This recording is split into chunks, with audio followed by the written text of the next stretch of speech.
So మీరు ఒక 21-22 సంవత్సరాలు చదువుకున్నారు, తర్వాత జాబ్కి వెళ్తారు.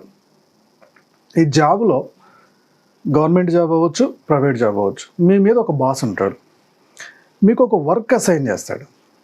ఆ బాస్ చెప్పిన వర్క్కి మీరు ప్లాన్ చేసుకుంటారు.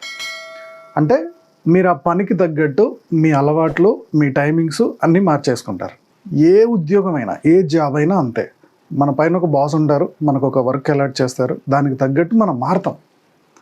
లేదు సొంతగా ఒక సెల్ఫ్ ఎంప్లాయ్మెంట్ స్టార్ట్ చేసాం, ఒక బట్టల షాపే పెట్టావు అనుకున్నాం, లేదా ఒక మెడికల్ షాప్ పెట్టావు.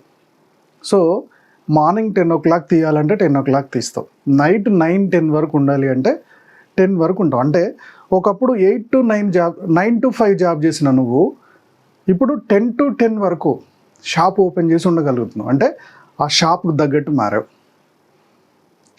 తగ్గట్టు మారావు, నీ టైమింగ్స్ మార్చేసుకున్నావు. సో నెక్స్ట్ కస్టమర్కి తగ్గట్టు మారుతావు. ఈ డిజైన్ సరిగా అమ్ముడు పోవట్లేదు, ఇంకొక డిజైన్ ఉంటే తీసుకురండి అంటే అలాంటి డిజైన్ ఎక్కడున్నా ఎతికి పట్టుకొస్తావు. వాళ్ళకి తగ్గట్టు, వాళ్ళ అవసరాలకు తగ్గట్టు నీ బిజినెస్ గ్రోత్కి మారుతూ ఉంటావు. కానీ ఈ బిజినెస్లోకి వచ్చిన తర్వాత నువ్వు బిజినెస్ కోసం మారవు, నీ డైరెక్ట్ సెల్లింగ్ బిజినెసే నీ కోసం మారాలి. ఓకే, నాకు వీలున్నప్పుడు చేస్తా అని ఫిక్స్ అయిపోతావు. రేపు బిజినెస్ ప్రజెంటేషన్ ఉంది, లేదా రేపు బిజినెస్ మీటింగ్ ఉంది అంటే నువ్వు రావు. ఆ రోజు నీ కొడుకుని పార్క్ తీసుకెళ్ళాలి. బిజినెస్ మారాలి నీకోసం, నువ్వు మారవు. నీ కొడుకుని పార్క్ తీసుకెళ్ళే పని పడుతుంది, లేదా ఊర్లో ఏదో ఫంక్షన్ ఉంటుంది, లేదా ఒక పెళ్ళి ఉంటుంది, లేదా ఆ రోజు నీకు చేత కాదు, డల్గా ఉంటావు.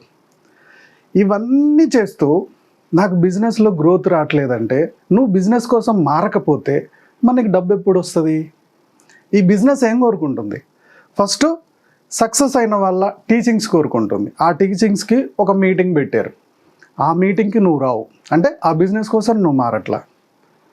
నెక్స్ట్ ఏం కోరుకుంటుంది? List preparation, contacting and inviting, వాళ్ళకి ప్రజెంటేషన్ చెప్పడం, ప్రజెంటేషన్ చెప్పిన వాళ్ళని ఫాలో అవ్వడం. సో లిస్ట్ ప్రిపేర్ చేయడానికి నీ అప్లైని ఎంట పడతా ఉంటాడు. నీ దగ్గర ఎన్ని కాంటాక్ట్స్ ఉన్నాయో ఒకసారి ప్రిపేర్ చేయి, తర్వాత ఎవరెవరితో మాట్లాడదామని చెప్దాం. నీకు టైం దొరకదు. నువ్వు జాబ్ కోసం